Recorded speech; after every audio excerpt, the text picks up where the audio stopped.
Scan for Sovi, your AI bestie. I got your back. Economic growth depends on smart government policies boosting productivity. Let's analyze these 5 options to find the one that helps a nation thrive. Economic growth is primarily driven by increasing the quality and quantity of resources like labor and capital. We need a policy that encourages businesses to expand their operations and improve efficiency.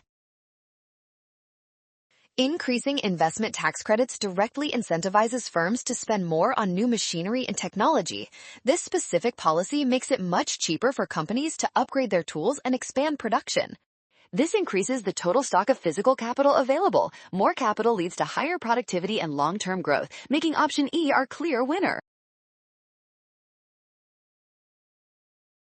Well done! Scan the code. You can learn better with Sovi. Watch signs and avoid rush. Always trust given data and check steps.